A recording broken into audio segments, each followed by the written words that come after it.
पुंडलिक वरदान विठ्ठल श्री ज्ञानदेव तुकाराम पंढरीनाथ भगवान की जय नवनाथ महाराज की जय अवधूत चिंतन श्री गुरुदेव वासुदेव हरी श्री गणेशाय नमः श्री सरस्वते नमः श्री प्रभु रामचंद्राय नमः परितराजयाकृति मनोज्ञा स्वामी राजसूता या शिवदिता कायानता कैसा होईला कळेना असो पांडुरंगा करू प्रथम नमन दुसरे चरण संतांची त्यांच्या कृपा आशीर्वादाने कथेचा विस्तार आपण सद्गुरू असतो का बसलेले सर्व श्रोते मंडळी साधू संत यांना साष्टांगपणे पत्करून कथेला सुरुवात कथेचं अनुसंधान की कृष्णागराला चौरंगाला बांधलेला आहे देहदंडाच्या ठिकाणी नेलेला आहे राजाने फरमान सोडलेला आहे त्याचा हातपाय तोडा नंतर जीव मारा दूत पुन्हा विचारायची महाराज काय करू राजन राजा एकच सांगायचा हातपाय तोडा दूतांनी विचार केला यदा कदाचित आपण थोड्या वेळाने अजून विचारावर राजाचा राग शांत होईल आणि राजाचा राग जर शांत झाला राजा जर म्हणला तुम्हाला काय कळतंय का ना मी राग सांगितलं तुम्हाला अक्कल होते कशाला तुम्ही तोडलं असं जर आपल्याला राजा मिळेल म्हणाला तर भला मोठा अनर्थ होईल काय करू मग दूध पुन्हा पुन्हा येऊन विचारायचे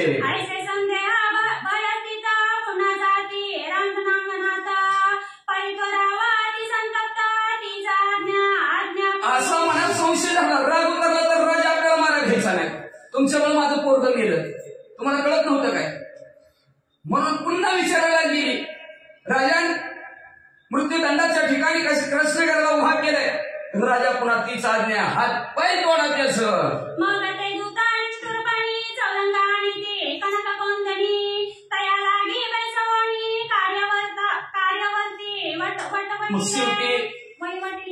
राजाची आज्ञा आहे आणि त्या राजाच्या आज्ञेनं निष्ठूर झालं त्यांचं मन सुद्धा दूतांचं सोन्याचा असा चौरंगावर असणार त्याला बसवलं गेलं आणि बसवून असणार जे राजाने काम सांगितलेलं आहे ते काम करण्यासाठी तयार झाले दूत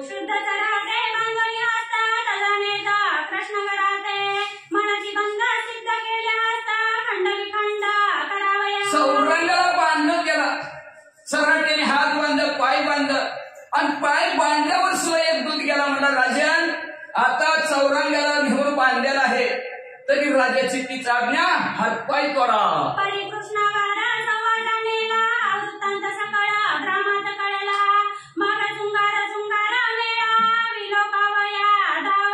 मग अख्ख्या गावात बातमी पसरली कृष्णगराला असणारा देहदंड राजा द्यायला लागला देहदंड द्यायला लागला म्हणजे असणारा मृत्यूदंडाच्या ठिकाणी नेऊन ठेवलेला आहे गावातली सगळी लोक असणारे आपापल्या खालच्या गल्लीतली वरच्या गल्लीतली सगळ्या गल्लीतली लोक मिळून बघायला आले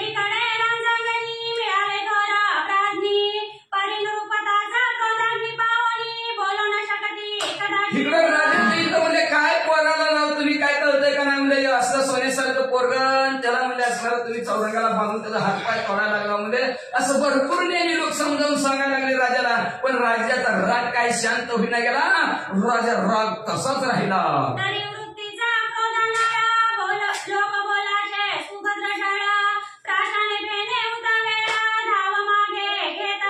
पण राजा आधीच रागीत होता वृत्तीचा आणि त्याच्यामुळे कुणी समजायला सांगावं असं नसतंय जाऊ द्या मनुष्य घे चुकीचा पुतळा आहे एकदा चुकला मग काय झालं असं सांगायला गेलं राजाने आपल्यावर राग काढला तर नको पण आहे ती पंचायत म्हणले म्हणून म्हणजे असणार सांग बोलणारी लोक बोलतच नव्हती सांगणारी लोक सांगतच नव्हती नीट बघायची भूमिका सगळ्या लोकांनी घेतली राजाच्या भेना रागा पुढं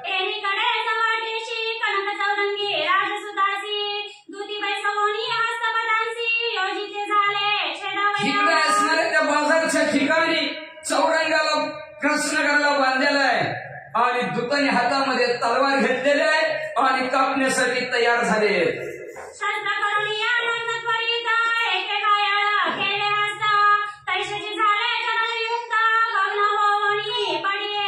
सर्व दिशी त्यांनी असणारे मेहनत तलवार सप्तदिशी मारल्याबरोबर पहिल्याच कुठच्या दोन्ही हात बुद्ध्याच्या बाजूला झालं दुसरा असणारा घाव मारला दोन्ही पाय असणारे तुकडे झाले उलटून चौरंगावून खाली कृष्णावर पडले एकाच्या खांद्यावर तलत येते, कोणी कोणा न विचारित चेते, पाहुणी संग्रामाते भयभीत संपूर्ण. असा एकच अकांत उठला. सगळेजण असणारे कुसमुसू लागलेले आहेत, रडायला लागलेले आहेत, पण सगळ्यांची भूमिका बघण्याची आहे. कुणीच कुणाला विचारणार का कुणी केलं, कसं केलं, का राजाला एवढा रागाला उभं केलं, असं सुद्धा कुणाची हिंमत बोलायची झाली नाही. सगळे निस्ते बघत बसले. उपरी योजनी पदिनिभूती तीक्ष्ण धारा शस्त्रे आणि ती एका गायक्षिती पदकमले पडलेली. परत असणारा हात तोडलेला, पायात पायही तोडायचं म्हणून पुन्हा तलवार काढली, सप्तदिशी पायावर मांडली, पाय सुद्धा असणाऱ्या ह्या देहाच्या वेगळ्या केला. असा हात पाय तोडलेला असणारा कृष्णागर उलटून खाली पडला म्हणतात. मग रुधिराचा बडबडाट मही लोटला आभार लोट, जेवी होती कुंकुम मळवट देवी धारा क्षोभली. बरोबर असं असणाऱ्या हाताच्या ठिकाणातून पायाच्या ठिकाणातून रक्त वाहू लागलं. लाल भडक असणारी पृथ्वीवर रक्ताचा पाठ वाहू लागला. जणू काही एखाद्या असणाऱ्या सौभाग्यवतीनं स्त्रीनं असणाऱ्या कपाळावर कुंकू लावावा तशा प्रकारे पृथ्वीनं कुंकूच लावलं की काय अशी तिथली जमीन दिसू लागली. परिरावत कृष्णागारा मूर्छेने व्याकुनी तीव्र, कनकासनी चौरंगावर उजळणीया पडलेला. पण तो असणारा कृष्णागर राजा बेशुद्ध पडला. आता हात पाय तोडल्यावर आता बेशुद्ध पडणार किंवा रक्त सगळं वाहा असणार अंगातून निघून चाललेला आहे. चौरंगावून खाली असणार उलटून बेशुद्ध पडले. प्राणमोहनी कासावीसा मुखावरी दाटला फेसा, उपरी कोरडा पडली मुखासा श्वेतनयना पैके. प्राण कासावीस झाला गेला. तोंडाला पेसरा कृष्णागर राजाच्या तोंडाला कोरड पडले गेली. डोळे पांढरे शुभ्र झाले. मग ते दुःख पाहुणी लोक दुःखाने करीती महाशोक, आहा कृष्णागारासारखे माणिक व्यक्तराये भंगिले. सगळे असणारे लोक बघणारे लोक दुःखित झालेले. एकमेकाला म्हणू लागले कृष्णागरासारखा असणारा रत्न असणारा एकुलता एक मुलगा असणारा राजाने कशी अशी त्याची असणारी उभं हात पाय तोडले म्हणजे काय फजिती केली, का असं केलं राजानं, असं रडत रडत लोक म्हणू लागले. एक म्हणती म्हातारपणी रावटळला आहे प्राज्ञी, आयचा पुत्र लावण्य खाणी नष्ट केला पदवीचा. एक म्हणजे असणारं ह्याचं वय झालीसाठी दात झालं खोबऱ्याची वाटीनं वसवस लागली पाठी मध्ये. ह्याला म्हातारपणी चढलं म्हणजे ह्याला काय कळणार म्हणजे सोन्यासारखं पोरगा, पण सोन्यासारख्या पोराचं म्हणजे हाताखाली आलेल्या पोराचं हिने हात पाय तोडलं. म्हाताऱ्याला काय कळतंय का नाही अशी गावातली काही लोक म्हणू लागली. तरी राजा परमभ्रष्ट झाला आहे निर्दय नष्ट, आता येथे राहता उत्कृष्ट योग्य काही दिसेना. राजा व्यवस्थित राहिला नाही म्हणजे भ्रष्ट बुद्धीचा राजा झाला म्हणजे, आणि ह्याच्या अंतःकरणाच्या ठिकाणी दया शिल्लक राहिली नाही म्हणजे, काय ह्याच्या हाताखाली वागून आपलं कल्याण व्हायचे म्हणजे असणार. गावचा पाटील झाला म्हणून काय गावच बुडवावा, आणि सद्गुरु सायला झाला म्हणून काय आचार बुडवावा, आणि दिवा चांगला दिसतो म्हणून शेजारणीच्या पोपटावर निघून ठेवावा. बरं आहे का म्हणजे असं आता संतरी पोपट स्त्रिया काय घेऊन नाही ना तर. आणि मग म्हणजे असं कुठं असतं का म्हणजे गावचा राजा भ्रष्ट बुद्धीचा झाला म्हणजे ह्याच्या गावात नाही राहिलेलं बरं, गाव सोडून गेलेलं बरं म्हणून एक गाव म्हणजे गावात राहायचंच नको. सहज प्रपंचाचे पाऊली पडताचे आडपाऊली, वा वा. परिराये हृदय क्षमा केली घात करीला करीतो. अहो सहज प्रपंच करत असतं म्हणजे भांड्याला भांडं लागतं, भांडण होत असतं म्हणजे. आणि राजाकडे मिटवाय गेलं तर राजाला दयाच नाही की म्हणजे निर्दयी झाला दया शिल्लक राजाकडे राहिली नाही म्हणजे. कोणच्या पोराला त्यांनी हात पाय कापल्यात भांड्यावर आपलं भांडण केलं तर आपल्याला तर जीवच मारेन बाबा. ह्याच्या गावात राहायचंच नको, गाव सोडून गेलेलं बरं. आहा एकुलता एक बाळ त्यावरी पकडीला क्रोधानळ, मग प्रजान्याया कैसा शीतळ हृदयावर राहिला. एकुलते एक पोरावर त्यांनी एवढा राग काढलाय म्हणजे, मग आपल्यासारख्या लोकांचं तर काय म्हणजे कथाय म्हणजे असणार. कसा आपल्याविषयी तर थंडगार राजा राहायचा, कशी आपल्यावर दया करायचा राजा म्हणजे. म्हातारा राजा झालाय म्हणजे आता पहिल्यासारखा राहिला नाही म्हणजे, ह्याची असणारी बुद्धी चढली म्हणजे. एक म्हणे राजनीती तैशीच आहे सर्वक्षिती, गृही दाळीला क्रोध संपत्ती धाक पडेला प्रजेचे. आता काय जगाच्या तोंडाला हात बोट हात लावता येईल का? कुणी काय म्हणणार, योग जंत्र म्हणला बरं झालं म्हणला राजाची सटकली म्हणला. काय झालं म्हणजे अहो घरच्या माणसावर राग दाखविला का नाही बाहेरचे आपोआप घाबरत असतात म्हणजे म्हणून पहिल्यांदा ती घरच्या माणसावर रागावलाय असं म्हणू लागले.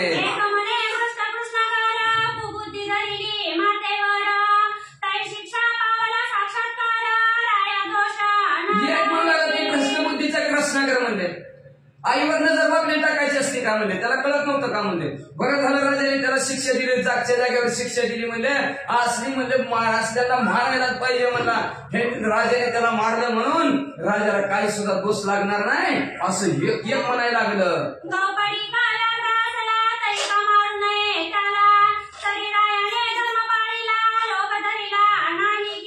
गाईला त्रास देणारा वाघ मग काय त्याला काय सोडून द्यायचं का म्हणजे मारावा की म्हणजे मग तसंही मन सणला त्रास देतो त्रास तर आईला त्रास दिला म्हणजे मग ह्याला सोडून काय उपयोग आहे म्हणजे मारलाच पाहिजे म्हणजे. पण राजाने पोटचं पोरगा म्हणून लोक माया सुद्धा अंतःकरणात धरली नाही मारलं की म्हणजे राजाने त्याला सुद्धा असं गावात एक एक माणूस म्हणू लागलं.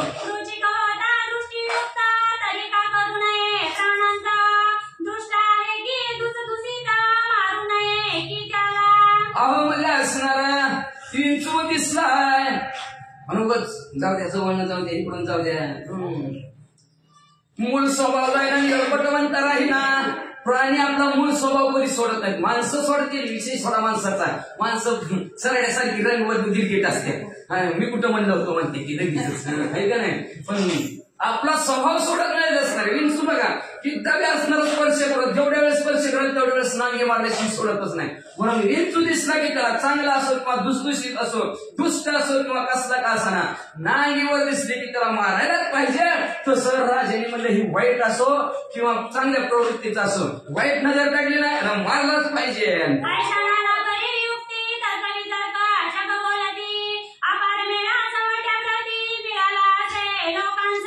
अशा नाना प्रकारचा आता कुणा जगाच्या तोंडाला काय हात लावता येते काय. ज्याला माहिती आहे ती म्हणायचं राजे उगच केलं ज्याला माहित नाही पोराकडे बघून म्हणायचे राजा बिसाळा म्हणे काय खरं नाही म्हणजे राजाचं. असं गावातली लोक असणारे त्या बाजाराच्या ठिकाणी म्हणजे त्या गर्दीच्या ठिकाणी मनाला वाटतं ते बोलू लागले.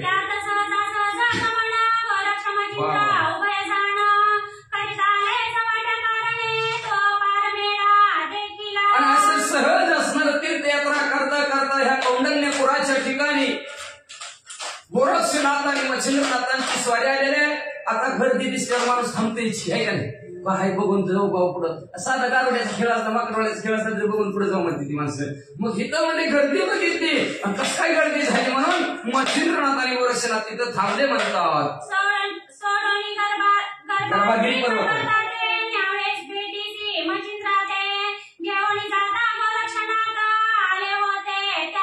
तुम्ही म्हणतात त्या ठिकाणी का आले उगाच तर भिक्षा मागण्यासाठी आलेले त्या कौंडण्यपूरच्या गावामध्ये. पण ह्यांचं मार्ग काय की दत्तात्रय महाराजांनी बोलावलेलं आहे मच्छिंद्रनाथाची भेट घ्यायची आणि ह्या दोघांनी बी ठरवलंय गोरक्षनाथ आणि मच्छिंद्रनाथांनी दत्तात्रय महाराजांची भेट घ्यायची म्हणून म्हणजे जाता जाता या ठिकाणी आलेले आहेत.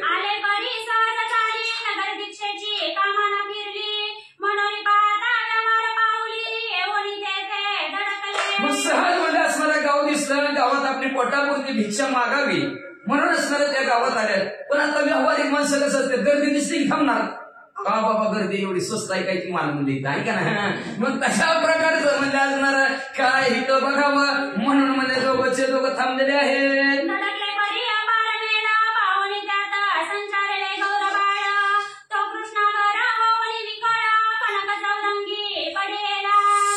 भरपूर गर्दी आहे. मच्छिंद्रनाथ मागेच थांबले आणि गोरक्षनाथ आत गर्दीत शिरले.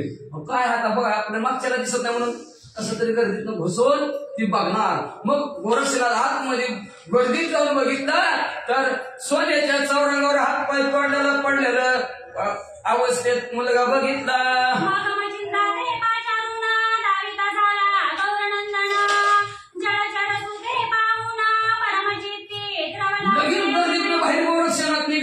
आणि लगेच मच्छिंद्रनाथाच्या जवळ गेले आणि मच्छिंद्रनाथ म्हणले चला चला चला आतमध्ये काय बघा. लगेच मच्छिंद्रनाथ आले तर चौरंगावरून होतून खाली पडलेलं बाळ बघितलं हा करू लागले. अतिशय दुःखित अंतःकरण मच्छिंद्रनाथाचं झालं. पुढे काय करू लागले.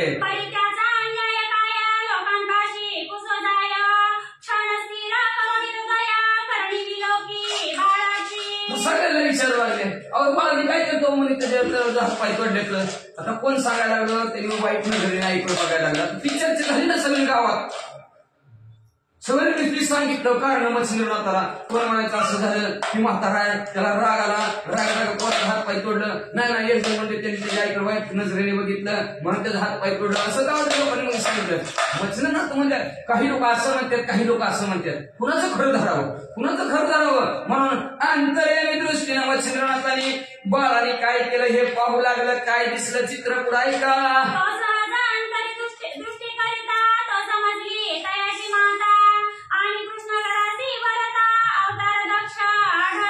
मग सहज अंतर्दृष्टीनं मच्छिंद्रनाथांनी बघितलं तर हे कारस्थान त्याच्या आईनं भुजावंतीने केलेलं. मच्छिंद्रनाथासमोर तिचा अक्का पिक्चरच दिसला, काय काय झालेला. मग झाल्याबरोबर मच्छिंद्रनाथ म्हणले बर असू द्या म्हणजे जाऊ द्या. मग आता मुलाचं बघितलं, मुलाकडे बघितलं तर हा नवनारायणातील म्हणजे असणारा कृष्णनगर अवतारिक पुरुष आहे हे मच्छिंद्रनाथाला दिसलं.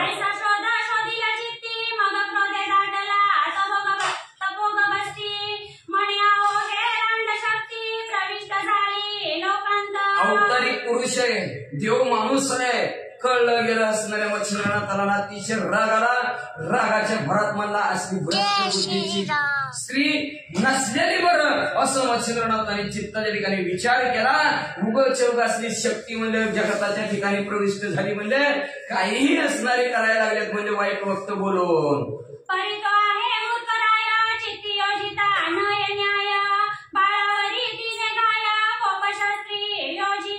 पण जाऊ दे ती स्त्री काय का बोलली असं म्हणजे तिचं एक जाऊ दे ती सोडून द्या. पण ती राजा तरी बघा की म्हणजे चांगलं एवढं वय झालं म्हणलं त्या राजाला कळत नव्हतं का चूक कुणाचे बघायला काय झालं, विचारायला काय झालं. बरं बायकोचं ऐकलं मग पोराला विचारत होतं कारण तो पोर असं केलं, विचार केलं नाही, पूस केलं नाही, डायरेक्ट उठला पोराचं म्हणजे हात पाय तोडल्यात. कळतं का नाही त्या म्हाताऱ्याला असं म्हणू लागले.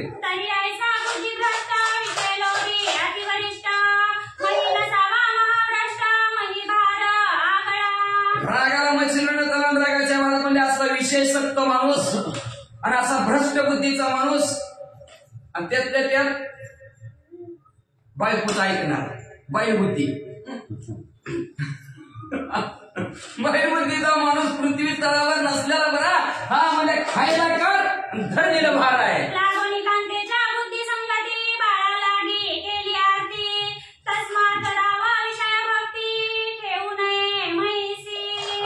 बायकोच्या बुद्धीप्रमाणे वागला का त्याने पोराचा विचार केला नाही त्या राजाने. मग म्हणजे जो बुद्धी बायकोच्या बुद्धीच्या संगतीला लागतो एवढंच नाही असणार आणि शेवटी बाळाला संपवतो तशा प्रकारचा राजा पृथ्वी त्याला नसलेला बरा असा विचार मच्छिंद्रनाथांनी केला.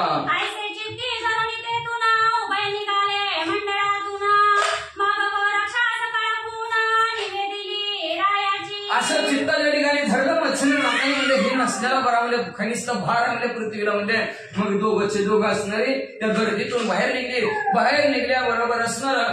मग मच्छिंद्रनाथांनी गोरक्षनाथाला सगळं सांगितलं. बाबा ती बाळ पोरगा असं आहे, त्याच्या आईनं असं केलं, बाबा काय पोराची चूक नव्हती तरी त्या राजाने मारला ही सगळी माहिती सांगितली.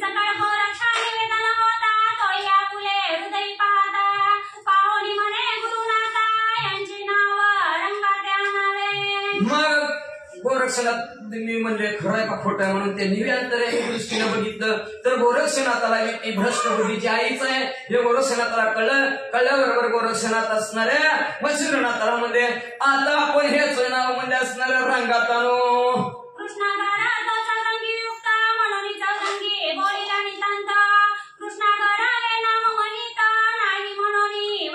आता म्हणजे ह्याचं नाव कृष्णनगर होतं पण ह्याला म्हणजे असणारा चौरंगाला बांधून ह्याचा हात पाय तोडल्यात म्हणून ह्याला आपण असणारा रंगात आणून दुसरं नावच बदलून टाकू म्हणजे ह्याचं कृष्णनगर कुणालाच माहित नाही असं करू.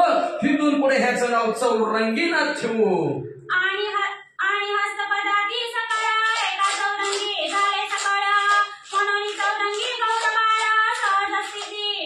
आणि ह्याचा हात आणि पाय चौरंगाला बांधून तोडलेला आहे ह्याला चौरंगाला बांधून ठेवलं म्हणून तिथून पुढे ह्याला चौरंग म्हणू.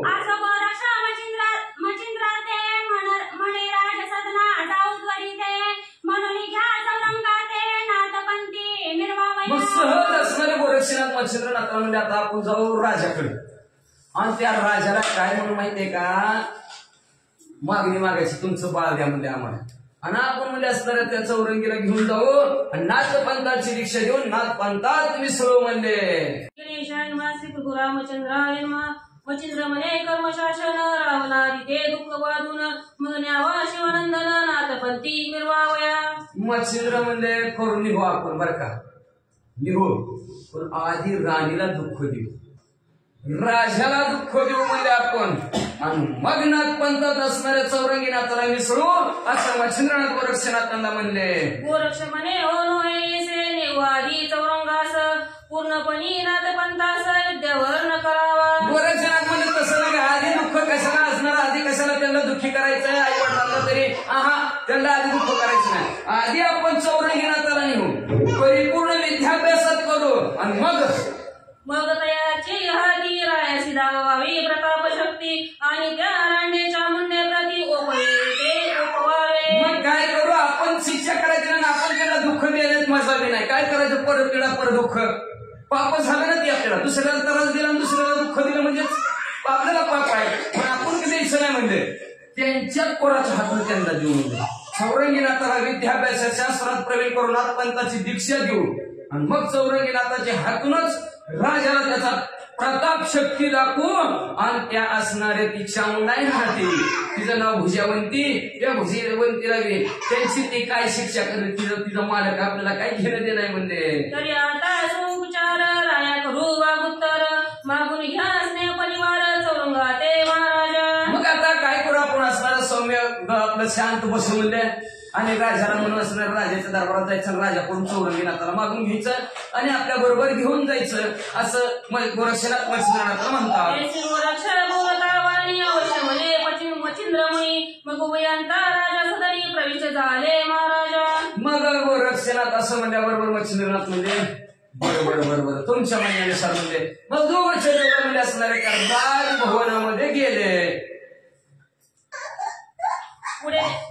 पुढे धाडूनी गोरक्षक कृती करविले नाव मिक्की मच्छिंद्र गोरक्ष तपोनायक वेगसैती महाराजा.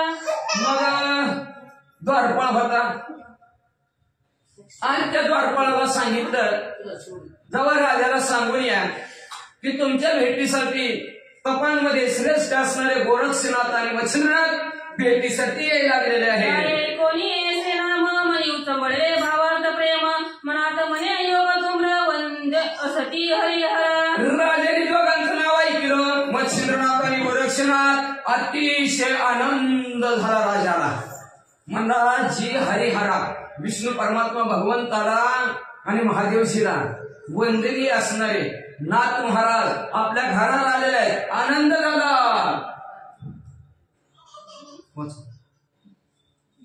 परिममदय वर्णव सुफळ बोध मच्छिंद्र कृपेचा ओळ वेग ऐसे मनोनी लागवेग कनक असं खांडे.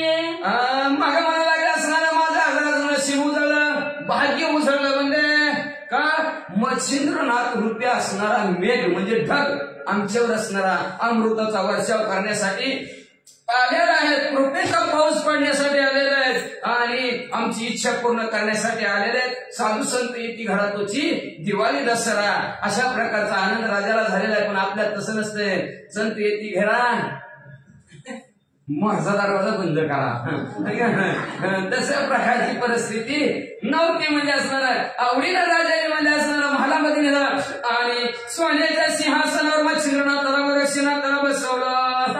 सामोरा होती दृष्टी देखता मच्छिंद्र जाती बाळा ठेवणी चरणावरती अलिंगित से प्रेमाने आणि सम्यक असणारे मच्छिंद्रनाथ समोर आलेले आहेत.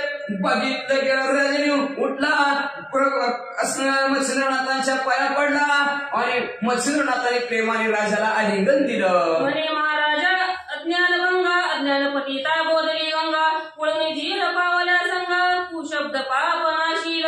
असणारे महाराज आज आमचं अज्ञान संपवण्यासाठी कळत नकळत झालेलं असणारा पाप संपवण्यासाठी चालून तुम्ही आमच्या घराला आलेले चालून घराला आलं. देव घ्या कोणी आयसा आला घर चालून देव तुम्ही आमच्या घराला आला असं म्हणजे असणारे महाराज. तर म्हणजे असणारे जे काय वाईट शब्दाने असणार आजपर्यंत जे काय केलेलं पाप आहे ते आज तुमच्या पदस्पर्शाने संपून जाणार. नमिता झाला गोरक्षाप्रती भाळ ठेवणी चरणावरती सभेस्थानी आणले. राजा मच्छिंद्रनाथाला बोलला आणि बोलून मच्छिंद्रनाथ ज्या ठिकाणी सभा असते त्या सभेच्या ठिकाणी मच्छिंद्रनाथाला घेऊन आलेले आहेत आणि पुढे काय करू लागले. सोनी कनकासनी षोडोपचारे पूजले मुनी उपरी उभय सोडून पाणी उभा राहिला सम्मुख. दोघांना बी सोन्याच्या सिंहासनावर मच्छिंद्रनाथाला गोरक्षनाथाला बसवलं. षोडोपचारे त्यांची पूजा केली. पूजा केल्यानंतर राजा हात जोडून समोर उभा राहिला आणि काय म्हणू लागला. अरे महाराजा योग तुम्हा तुमचे चरणी असे मम प्रेमा दर्शन दिले भक्ती उगमा मग कारणे. असं म्हणू लागले महाराज. योगामध्ये श्रेष्ठ असणाऱ्या मच्छिंद्रनाथा तुमच्या चरणावर माझा अतिशय प्रेम आहे. बरं झालं तुम्ही आमच्या असणाऱ्या घराकडे आला. धन्य झालो आज आम्ही असणार.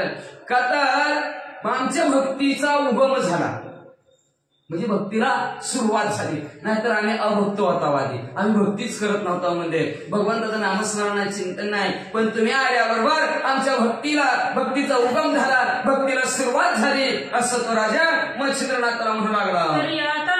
शक्ती वेद कोणता सांगत होती जय ऋतुकाली धुम्राप्रती फळे ती तैसेची. मग महाराज आला आमच्या इकडे बरं झालं बरं वाटलं. पण काय इच्छा धरून आला मनात काय इच्छा आहे तुमचे काय कसं काय आज इकडे येणं केलं काय नाही म्हणलं. ते काकाच्या वडीत नवनाथ काय म्हणून बरं का दुसरं काय नाही म्हणले. चला म्हणले असणार नाही दिवस झाला असणार श्रावण महिना आहे जाऊ उद्या जाऊ म्हणत असणार आलेलो म्हणजे. मग काय इच्छा आहे तुमची म्हणजे असणार आहे काय नाही. ती इच्छा खातीर इच्छा पूर्ण करण्यासाठी दुसरं काय नाही. मूलनाथाचं असणारं चरित्र ऐकावं वाचावं ही इच्छा धरून असणार. मग म्हणून लागलेलं आहे तर काय म्हणत असणार आहे.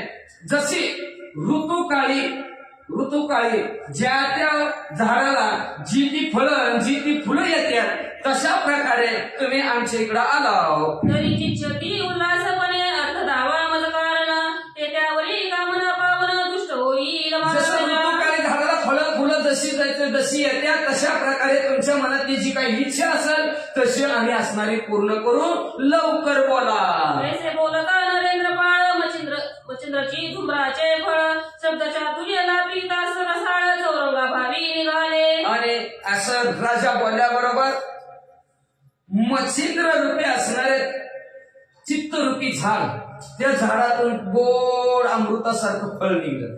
काय फळात शब्द चातुर्य रूपी असणारं फळ निघलं. गोड निघलं रसाळ निघलं. काय निघलं तेवढं ती तुमचं चौरंग आहे ना ती कृष्णागर पाडलेला तुम्ही चौरंगात तोडलेला तेवढा फक्त आम्हाला द्या एवढं मच्छिंद्रनाथांनी मागितलं. म्हणे महाराजा नरेंद्रोत्तम एक काम वेदराम आज तुमच्या कौंडव्यग्राम शासनी बाळवी लोक. महाराज म्हणजे आम्ही तुमच्या गावामध्ये कौंडण्यपुरामध्ये आलेलो तर त्या कौंडण्यपुरामध्ये असणारं तुमचं जे काय चौक आहे त्या चौकाच्या ठिकाणी एक बाळ म्हणजे त्याचं चौरंगाला हातपाय तोडलेलं त्याला कुणीतरी शिक्षा केलेले आहे. त्या बाळाला बघितलं बाळाला बघून रायातिष्ठता हस्तपद केले बघणं तो जरी तुमचा अन्याय उत्तम आम्हाला देव पावा. म्हणजे तुम्ही राजाने त्या पोराचा हातपाय तोडल्यात आम्हाला असं कळलं. मग तुमचा त्याने अन्याय केला म्हणतो तुम्ही तोडलं ना. तुमची चूक केली म्हणतो तुमचं तोडलं ना. मग तुमचा जे काय अन्याय बालक आहे ना तो बाळ तो आम्हाला देऊन टाका असं मच्छिंद्रनाथ म्हणू लागले. कुणी मात हृदय गदगदोनी असत म्हणे महाराजा योगी समर्थ काय त्या कराले मोनी. राजाला मागितलं तेवढं ते हातपाय तोडलेलं बाळ आम्हाला देऊन टाका म्हणजे राजाला हसूच आलं की मग मोठे हसा लागला. म्हणला तुम्ही योगी माणसं ह्या गावात त्या गावात राहणारी म्हणला न घरका ना घाटका रोज कुठेही फिरणारी म्हणला आणि असल्या हात तुटक्या पाय तुटक्या माणसाला संग घेऊन काय करणार बाबा. म्हणाल करी सेवा भक्ती तरी बघणं झाला पद असती तरी त्या पद कामाया शक्ती काय सैसेना. अहो तुम्ही माणसाला ह्याला घेऊन जावं ह्याच्याकडून आपली सेवा भक्ती करून घ्यावी. ह्याला म्हणलं पाणी दे म्हणलं तर ह्याला तांब्या धरायला हात नाहीत आणि त्या डेऱ्या पसवरच असतो ह्याला पाय सुद्धा नाहीत. मग तुम्हाला ते पाणी बी कसं तुमचे असताना हातही नाही तर पायी नाही, तुमची कशी सेवा करील म्हणले, आणि चालायला सुद्धा त्याला पाय नाही तर कसं करचाल तुम्ही? तुम्ही जबावून आपुल्या स्कंदी वागवालही कृपाली, तो स्वामी तुम्ही सेवक बुद्धी आचराल की महाराजा. तुम्हालाच म्हणले त्याच्या खांद्यावर घेऊन वागावं लागलं म्हणजे असणार, आणि उलट होईल उपराठी कटकट. ती तुमचा स्वामी, तुम्ही त्याचं नोकर व्हाचाल म्हणजे, तुम्ही मालक व्हायचं सोडायचाच, तीच तुमचा मालक व्हायचा. उतरवा, बसवा, मला पाणी द्या, मला जेवायला द्या, घास भरवा. असलं कुठं नाही योगी माणूस असून तुम्हाला हे मालाचं करावं लागतं. राजा बोलू लागला.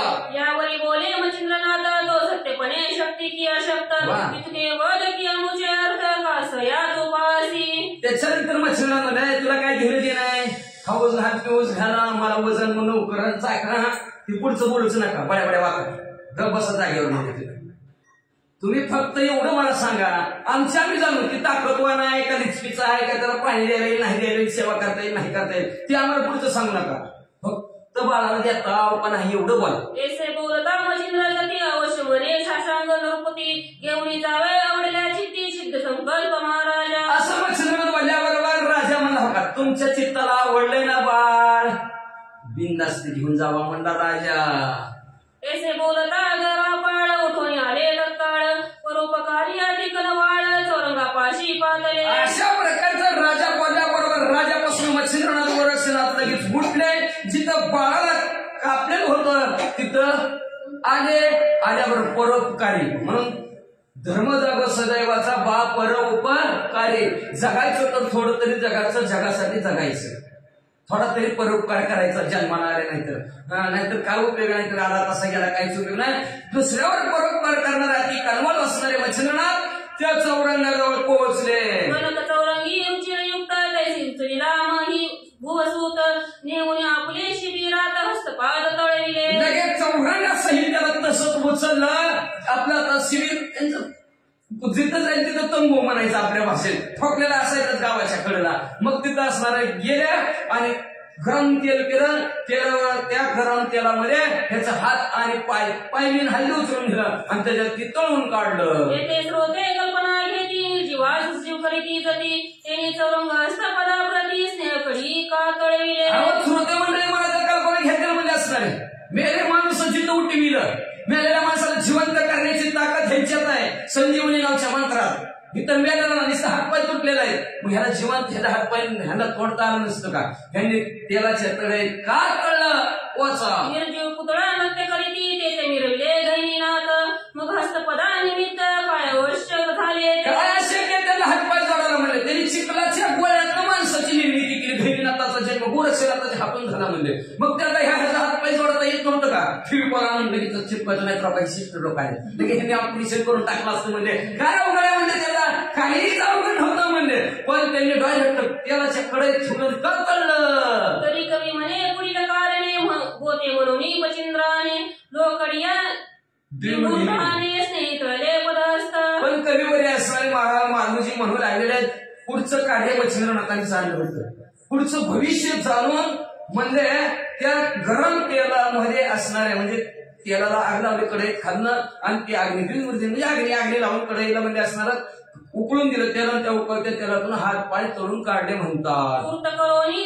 दुःखाचे शमन पुढे भा म्हणती नेमा नेमा समान उत्तमात्म फळ निर्भूयासी. मला म्हणजे आताचे काय असणार दुःखात तोटा झालेलं ते दुःख संपवायचे, जागच्या जागेवर संपून टाकू म्हणजे असणार दुःख. मग पुढे असणार काय असेल ते नेमाने आपण असणार पाहू म्हणजे, आणि नक्की पाहिल्यानंतर उत्तमच फळ प्राप्त होईल असा विचार मच्छिंद्रनाथांनी केला. ऐसा विचार करून चित्ती तो लागले पदस्ती, मग ते राहून कराती पुढे गमती महाराजा. आणि अशा प्रकारचं पुढचं भविष्य जाणलं गेलं म्हणून हातपाय असणार त्याचं कढईतनं तेलातनं असणार तळून काढलं गेलं. आणि काढून एक रात्र त्या कौंडण्यपुरामध्ये राहिले. सकाळ उठले आणि निघाले. चौरंगी स्कंदी वाहून मालक्रमित से गौरी नंदन, मग ग्राम पाहुणे निघून भद्रिकाश्रमी पातले. मग चौरंगी नाथाला गोरक्षनाथाने आपल्या खांद्यावर घेतलं गेलं. मजल दर मजल मुक्काम करत करत कौंडण्यपुरात ना बद्रिकाश्रमाच्या ठिकाणी पोहोचले. शीघ्र जाऊन शिवालयात भावे वंदिला उमाकांत, उपरी चौरंगाशी ठेवून तेथ काल काल संचरले. लगेच साष्टांग दंडवट घातला गेला आणि चौरंगीनाथाला तिथंच खाली उतरवलं, तिथंच ठेवलं. काननी हिंदताले पाही तो एक वर दैतीला मही देखता विसरती तया ठाई गुहाग्रहा झाली. मग मंदिराच्या बाजूला ठेवलं. आता गोरक्षनाथ विचार करू लागले ह्याला ठेवायचं कुठं, म्हणून त्या जंगलामध्ये हिंडायला लागले.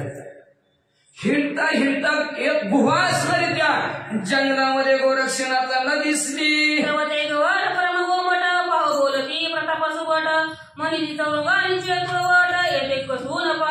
मग ती असणारी जी काय गुहा होती अतिशय गोमटी सुंदर चांगली होती म्हणजे असणारी. गोरक्षनाथाने विचार केला त्या चौरंगीनाथाला ह्याच गुहेमध्ये बसवायचं, त्यांच्याकडून तप करून घ्यायचं, त्यांची परीक्षा बघायची असा विचार गोरक्षनाथाने केला. मग काय करीते झाले जती एक शक्ती गोरक्षनाथे आणली. पाहू म्हणजे तुला कसं करतंय, काय करतंय, कसं राहतंय, त्या गुहेतच ह्याला ठेवायचा असा विचार गोरक्षनाथाने केला. आणि ती गुहेचा दरवाजा बंद करण्यासाठी किंवा असणाऱ्या गुहेत एक प्रकारे काय केलं, आता काय शिळचं त्याला करायची काय म्हटली, भली मोठी शिळ आणली आणि परी गुहागृहात उचलून वरल्या जमिनीत शस्त्रास्त्र अंधकार व्यक्त केला असे. मग ती शिळा आणली, त्या गुहेच्या असणारा दरवाजा म्हणून असणारी ठेवली, उचलून ठेवली आणि शस्त्र त्याच्यावर असणारे मंत्र टाकला. गोरक्षनाथाने काय म्हणायचं ते म्हटलं, आदर राहावी ना शिळ, म्हणून त्याच्यावर मंत्र टाकला आणि सगळ्या गुहेत गडद असा अंधार केला. कृत्य करून देता पुन्हा परतोनी आले ना संधी वाहुनी चौरंगाचे पुन्हा परतून गेले त्या ठाई. अशा प्रकारचं कृत्य गोरक्षनाथाने केलं. पुन्हा असणाऱ्या चौरंगीनाथाच्या जवळ आले आणि चौरंगीनाथाला आपल्या खांद्यावर घेतला आणि त्या गुहेजवळ आलं. तेव्हा ग्रहद्वारा समीप तरू एक होताशी विशाळ रूप त्या खाली प्रताप दीप सावलीत बैसविले. मग त्या गुहेजवळच एक भला मोठं असणारं झाड होतं आणि त्या झाडाच्या सावलीला मच्छिंद्रनाथ बसले.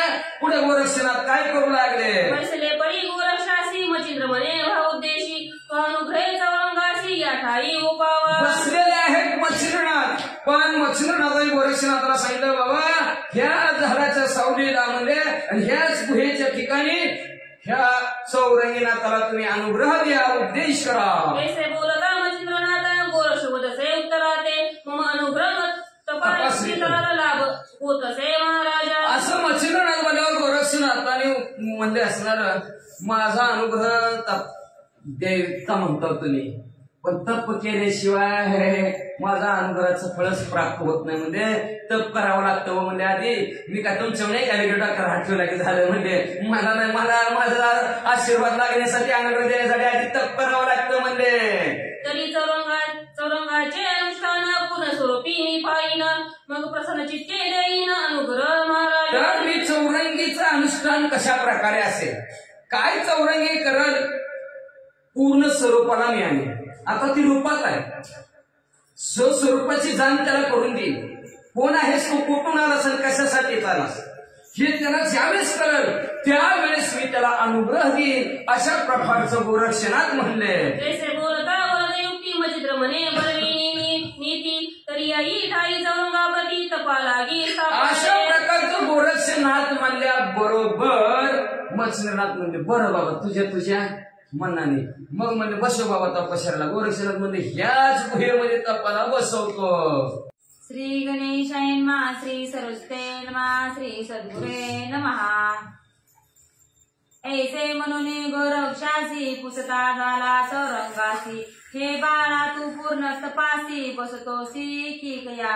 मच्छिंद्रनाथाने सांगितलं हिथंच तपाला बसवा. गोरक्षनाथ म्हणजे बरोबर. गोरक्षनाथ कुठले चौरंगी जवळ आले. अजून चौरंगीच आहे, चौरंगी नाचले बरं का. चौरंगी जवळ आले म्हणजे बाळा बसतो का हिथं तपश्चर्याला, बसतो का म्हणल्या बरोबर काय म्हणतात ऐका. यावरी बोले चौरंगनाथ मी मान्य तुमचे कर्तव्यात जे ते ठेवाल राहीन ते तर सांगाल करीन. यावर चौरंगीनाथ म्हणू लागले मला मान्य आहे म्हणजे तुम्ही म्हणताल तसं. तुम्ही जिथं बस म्हणताल तिथं बसणार, तुम्ही उठ म्हणाल तिथनं उठणार, तुम्ही म्हणताल तसं.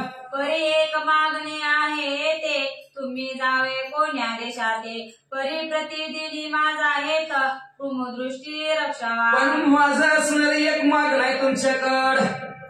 तुम्ही कुठल्याही देशात जावा फिरायला, मला इथं तपस्येला 12 वर्षाचा नियम करून जावा, तुम्ही कुठेही फिरा, पण तुमच्या चित्ताच्या ठिकाणी माझं ध्यान असू दे की बाबा आपण तिथं चौरंगीला ठेवलंय तपाला, नाहीतर जायचा विसरून तुम्ही तिकडे विसरला की इकडे असरायचं.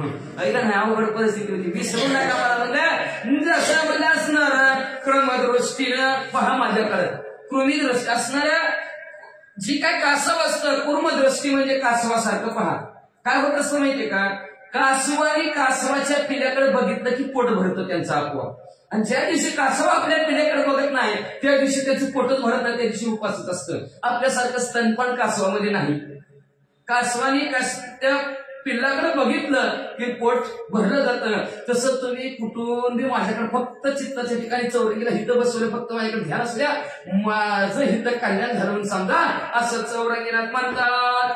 इतुके माते दिदल्या तान सकळात माझे कल्याण दिवसाने दिवस माझे स्मरण तव धवलारी पाय. जेवढंच माझं मागणं आहे, प्रतिदिनी प्रत्येक दिवशी माझं स्मरण तुम्हाला राहू द्या, आठवण माझी राहू द्या,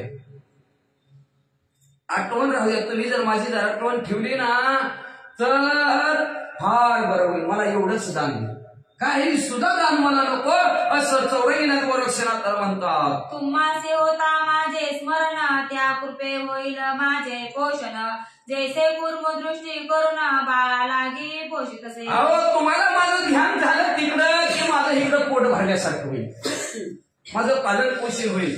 जसं म्हणजे कासवाने पिल्लाकडे बघितल्यानंतर पिल्लाचं पोट भरतं, तसं तुम्ही नुसतं माझं ध्यान केलं तरी पोट भरतं. ऐसे बोलता चौरंगनाथ उभय झाले तोषवंत मग उचलवणे गुहात चौरंगी ते ठेवी. अशा प्रकारचं चौरंगीनाथ बोलल्या बरोबर लगेच गोरक्षनाथाने चौरंगीनाथाला उचललं आणि त्या अंधाऱ्या गडद अंधार होता आणि त्या खोलीत निघून ठेवलं. केळे परी त्यास सांगती बारे ऊर्ध करे का दृष्टी प्रती शिळा सुतक दिसे शिती पडेल वरती तुझराया. ठेवलं, बसवलं मांडे घालून, त्याला सांगितलं वर शिळा आहे बरं का, आणि ती ढिले आहे म्हणले, जरा आदर आहे आदर. सारखं ते शिळाकडे बघ, चुकून कधी जर डोक्यात पडली तर जागेवर मरशील म्हणून सारखं लक्ष शिळाकडे राहू दे. परी आपले प्रसादे करून तू ते देतो एक वरदान दृष्टी याजवरून काढू नको कदापि. म्हणून तुला जाता जाता माझा प्रसाद देतो, सांगतो बाबा ती शिळ सारखी डगमगते आणि निसटती झाले, म्हणून त्या शिळेकडे सारखं बघत राहून दे.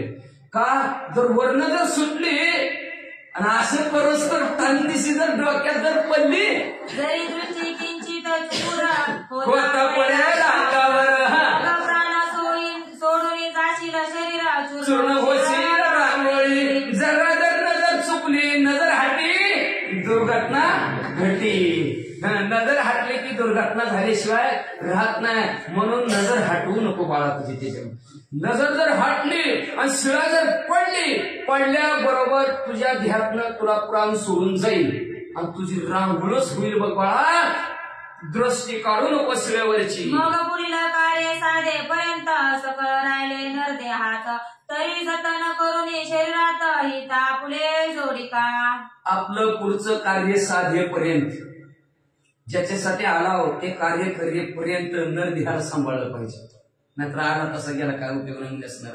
ही सर्व असणारा नरदेहात जोपर्यंत आहे, शरीर आहे, तोपर्यंतच आपलं हित आहे. का तर ह्याच देही गडे देवाचे भजन आणि हे ज्ञान नाही कुठे.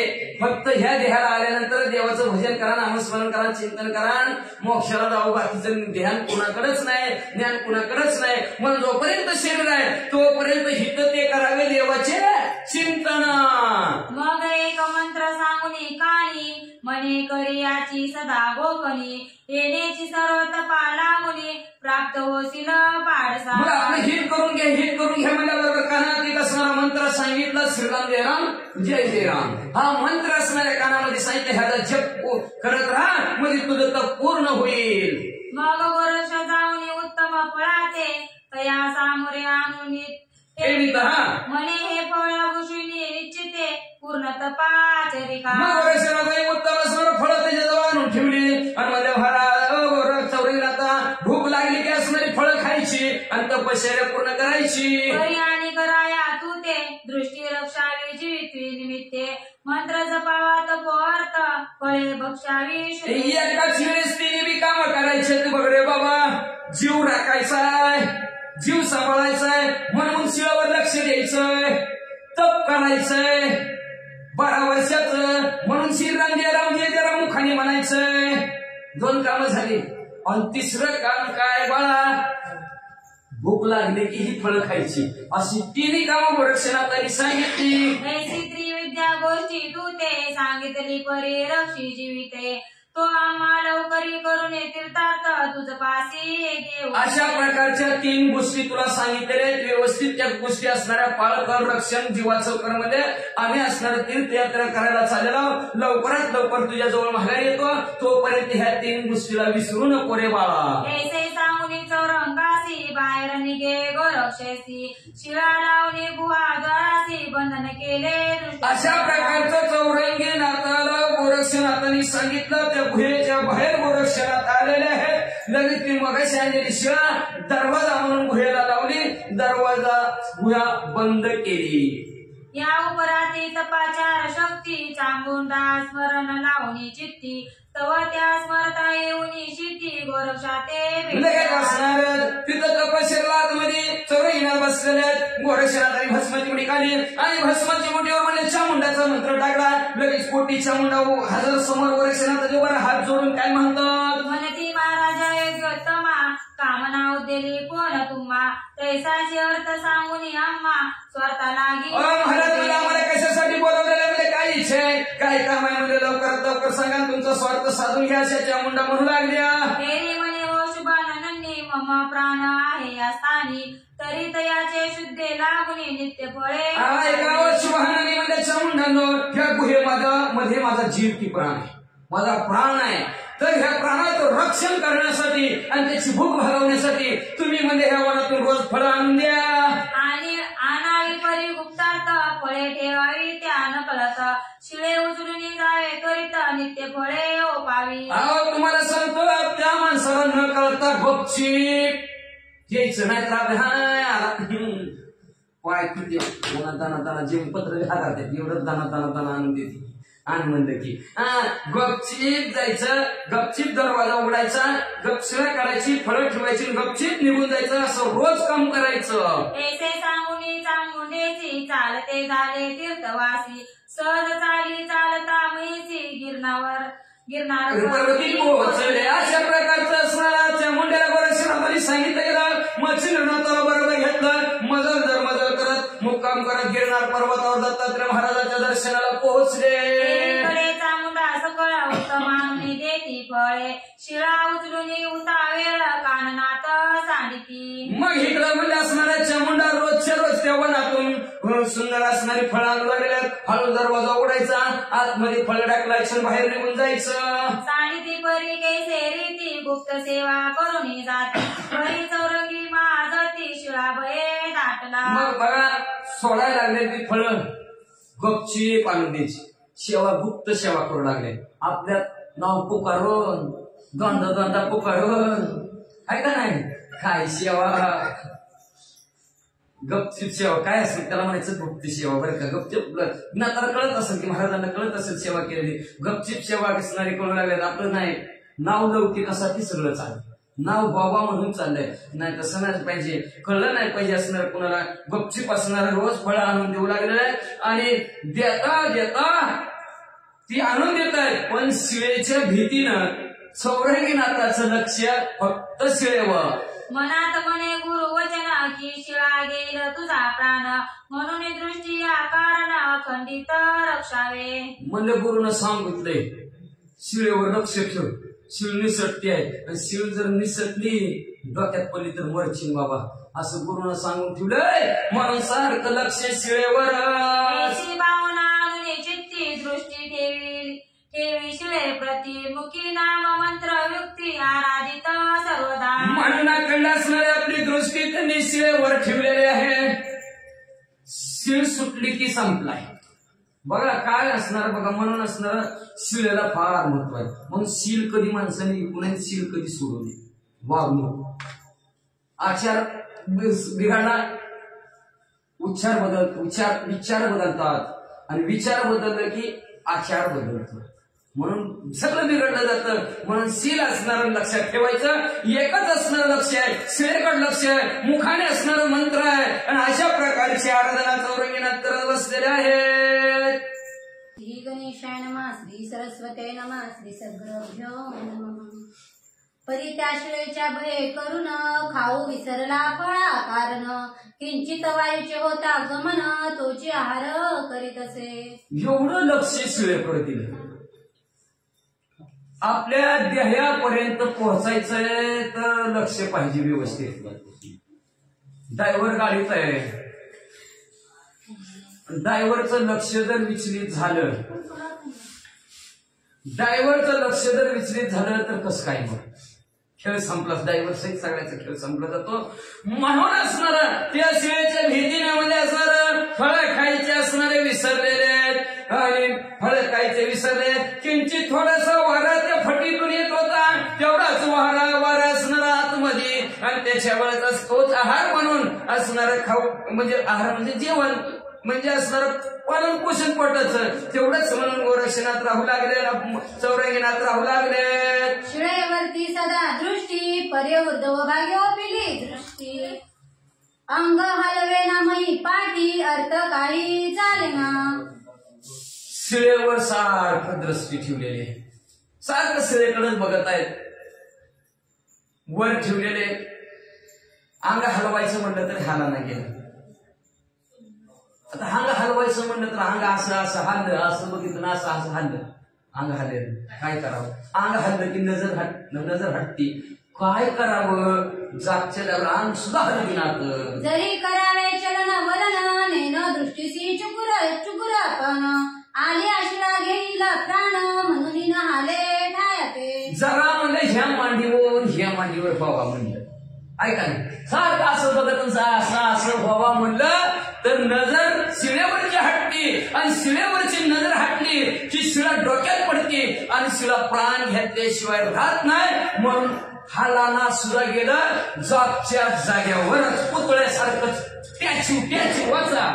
फळे जरी चाचपुनी घ्यावे हाती नेनो तिकडे जायावची ती चित्त गेल्या इंद्रिये समजती तया मागे धावती. आता समजा असं वर दृष्टी आहे आणि फळ असं चापसून घ्यायचं. फळ असं चापसून घ्यायचं म्हणजे की चित्त कुठं जाते? गेलं ना फळाकडे चित्त. मग गेलं ना सिद्धीकडं इकडं मग हातात येते. कसंही ना हातात ऐका ना, कस काय हातात येणं म्हणलं की लक्ष तिकडचं गेलं, लक्ष इकडं जातं. का चित्त करी ऐशी धावा धाव. चित्त ज्या ठिकाणी जातं तसं इंद्रिय सगळं चित्ताच्या मागे जातं. सगळ्याला असं वाटतं चित्त. तुम्ही म्हणतो कसं आता मनाला वाटलं काय पाहतात काय किंवा तिकडं बाहेर मन गेलं की इंद्रिय म्हणते चला पाहिजे ना तिकडं, चला पाहिजे ना हाताने म्हणतात चला तिकडं. काय ऍडव्हर्टाईज नाही ना काही नाही, सारखं ही दोघं बडबड. तिथं म्हणजे दिसतं डोळ्याचंच काम आहे. डोळ्याचं काम नाही, कानाचंच काम आहे. डोळ्यानं बंद, डोळ्या बंद आणि कान उघडे का तिथं काम तेवढंच आहे म्हणतात. मग चित्ताशी काही धावा धाव. चित्त काय करतं? जिकडं चित्त जाईल त्याच्या पाठीमागे इंद्रिय सगळे धावते. ती म्हणजे जसं ट्रॅक्टरचं हेड गेलं का ट्रॉली जशी मागे जाते तसं सगळी इंद्रिय चित्ताच्या मनाच्या पाठीमागे जात्यात. मन फळ खायला गेलं की सगळी इंद्रिय तिकडे गेली, झालं की काम. मग चित्त बुद्धी अंतःकरण ही तो ऐक्या वा वा वा वा. परस्पर्शिता भावने करून भ्रष्ट होतील सरसोय. मग चित्त बुद्धी अंतःकरण हे एकाग्र झालं पाहिजे. का तर पाणी तेरा रंग कैसा जिसमें मिला वैसा. चित्ताला जो विषय आवडतो चित्त तिकडे धावाधाव करतं. लगेच निसतं चालू म्हणतो उठ लवकर. काय उपयोग नाही म्हणतो. लगेच चित्त लगेच इंद्रिय लगेच त्याच्या पाठीमाग पाय लगेच चालायला लागतात, हात लगेच डोळे लगेच निघतात म्हणजे असणार. मग ह्या तिघांना जर एकत्र करून जर असणार आपण जर बसलो एक करून तर परस्पर्शिता येत नाही, खायलाच येत नाही. ती का तर घ्यायला गेलो फळ तर दृष्टी भ्रष्ट होती आणि शिळ डोक्यात पडती. मग मंत्र रूपे स्मरण शक्ती अबुद्ध करीला माझी मती म्हणून सांडले फळ प्राप्ती योगाहुनी लक्षित असे. मग आता मंत्र बी म्हणायचा मुखाने आणि असं शिळकर बघायचं मंत्र म्हणायचं फळं विकायचे. आता असं सापसायला लागलं कुठं गेलं राम राम तर राहिलंच म्हणायचं पुन्हा. कुठं गेलं कसं येईना राम राम राम राम राम राम. मग फळ खायला गेलं की खाता राम राम विसरल की मग ती तरी विसरायचं तर तुम्ही सोडूनच द्या. पण बुद्धी फळ हुडकण्याकडे जाईल. फळ शोधण्याकडे फळ शोधण्याकडे जर बुद्धी गेली तर काय उपयोग राहिला मग म्हणजे असणार. वाचा बरळ होती का तर काय म्हणते काय गुडघ्यात निद्र आहे का. मी तर म्हणजेच बुद्धी आहे. याला काय कळतच नाही म्हणल्याला किती सांगितलं तर माणसं कळतच नाही. का तर तुझ्या बुद्धीत वेगळे विचार असतात. का तर अनेक बुद्धीचे तर क्षणोक्षणी पाळतात ते रंग जाऊ देऊ धरून संग तो होया बाद घडलं. जेव्हा जेव्हा बुद्धीच्या संगतीनं लागेल तेव्हा तेव्हा बाद आल्याशिवाय राहतच नाही. फक्त एकच करावं लागतं. काय करावं लागेल तेव्हा बुद्धी स्थिर. बुद्धीचे वैभव अन्य नाही तुझे एका केशवराजे सफल सिद्धी. बुद्धीचं वैभव एकच आहे भगवंत आणि त्या भगवंताचं चिंतन बुद्धीच्या ठिकाणी जर केलं तर साध्या काळात सर्व साध्य होतं. सिद्धी प्राप्त होत्यात. पण हित म्हणजे असणारी बुद्धीच फळ खाण्याकडे गेली. मग जीभ चाचणी जाईल. मग जीभीला जी राम राम म्हणायचे ना ती जीभ आमची याम यामच म्हणेन मध्ये वाचा.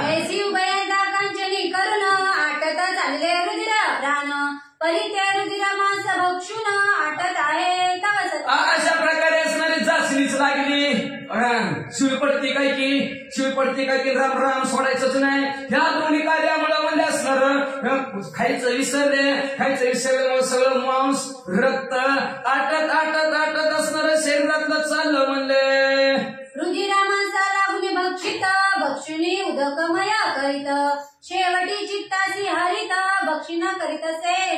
एक असणार एक पंचमहाभूत दुसऱ्याला असणार गिळत एकमेकाला संपवत चाललेलं असतं. त्याच्यातलं जे काय रक्त आहे ते मासाला संपवतं. मांस म्हणजे असणारं सर्व पाणीमय करून उदक पाणीमय असणारं सर्व रक्त करून टाकतं. शेवटी चित्ताला सुद्धा संपवून टाकतं. असे काय प्रकारे एकमेकाला संपवत चालतात. चित्ता आटिले सकळ रुधिर पै शरीर उरले असती पंजर वरी उगवली त्वचा त्यावर गवसनी परी विराजे. मग म्हणजे असणार चित्ताने सर्व असणाऱ्या चित्ताच्या ठिकाणी रक्त संपून टाकलं. रक्त संपलं निस्त असणारे हाड आणि त्वचाच राहिली वाळलेल्या लाकडासारखं असणाऱ्या चौरंगीना दिसू लागले. जोवरी शरीर असे प्राण तोवरी अस्तित्वाच्या प्राण प्राण भंगल्या भंग जाण सर्वत्रासी. जोपर्यंत शरीरात प्राण आहे तोवरच हाड त्वचा टवटवीत श्वासोश्वास चालतं सगळ्यांना माहिती आहे. आणि प्राण निघून गेला की नाव सुद्धा बदलतं का नाही माणसाचं. काय म्हणते वाचा. नारी त्वचा असती चौरंगी उतरल्या देहा प्रती सूक्ष्म शरीर आपण भूती त्रासून या पळाले. मग फक्त असणाऱ्या नाडी आणि हाडच उरली म्हणजे असणाऱ्या चौरंगीच्या देहाप्रती म्हणजे असणारं मग असणारं सूक्ष्म शरीर झालं. हे स्थूल देह आता आपलं स्थूल देह आता आणि ही स्थूल देह संपलाच त्यांचा. सूक्ष्म शरीर झालं अतिशय सूक्ष्म. ही जी काय पंचमहाभूत आहेत त्रास निघून गेले. काय काय खायलाच मिळालं म्हणजे सगळं संपलं आहे. शरीरात काहीच राहिलं नाही म्हणजे असणार निघून गेले त्रासून म्हणजे असणार. मग सूक्ष्म शरीर राहिलं आणि सूक्ष्म घाबरून सर्वचे सर्व असणार रक्त मांस असणार काय असणार ते पळून गेले. मग तो देह काष्टा समान बोल रहित चलन वलनहीन ऐसे पाहुनी बाळ ताणे वारुळावरी रचे. मग वाळलेल्या लाकडासारखं धेर झाला आणि जागच्या हालन आली आणि काहीच नाही. हाल फिरलं तर जरा म्हणजे असणारा माणूस काहीतरी बघतोय. आता हालानाच गेलं की मग किड्या मुंग्या लागल्याशिवाय राहत नाही त्या. मग ती या अंगावर ह्या त्या अंगावर बी नाही काहीच नाही जागच्या जागेवर तसंच. मग ती वारुळ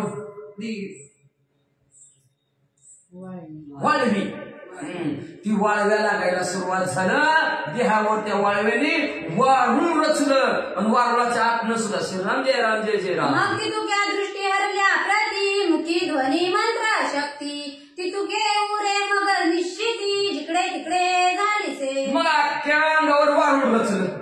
नजर तिकडे कशीच राहिली शिवेकडे त्याच्यावरून असं वारुळ झालं. फक्त वारुळ त्या वारुळातनं बाहेर आवाज यायचा फक्त श्रीराम जय राम जय जय राम. ऐसे परी चौरंगी ते झाले आहे हाते यावरी पुढील स्वार्थे पुढील जय ऐकाते. अशा प्रकारची चौरंगी नाताच्या देहाची अवस्था झाली.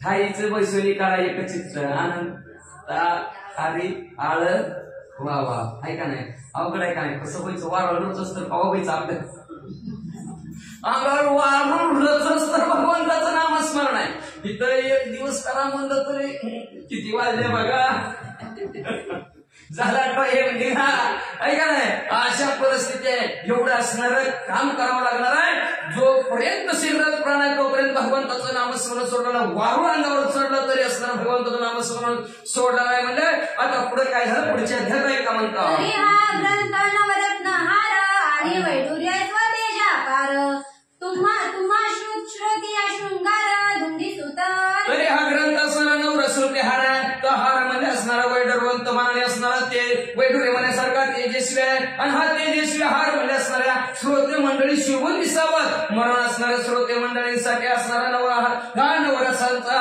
आणि वैडुर्याचा मण्याचा हार तयार केलेला आहे तरी सर्वांनी असणारा अंगात परिधान करून कानाने परिधान करून अतिशय आपलं शरीर पवित्र करावं आज पावन करावं असं ग्रंथकर्ते श्रोते मंडळींना विनंती करतात नरहरी वंश मालुते मालू नरहरीचा शरणागत तो हा भक्तिपूर्वक ग्रंथ श्रुती याते नरहरी वंशातील असणारे दुंडीचा मुलगा मालू ते मालू असणारे आपल्या सद्गुरू नरहरी स्वामीला शरण जातात आणि शरण जाऊन म्हणतात भक्तिपूर्वक अंतकरणाने हे ग्रंथ आम्ही श्रोते मंडळीसाठी तयार केलेला आहे म्हणतात स्वस्ती श्री भक्ती कथा सार संमत गोरक्ष काव्य किमी आधार सदा परिस्वत श्रोते चतुर एकत्रिश अध्याय गोडा श्रीकृष्ण रामस्तु शिव भगवंतो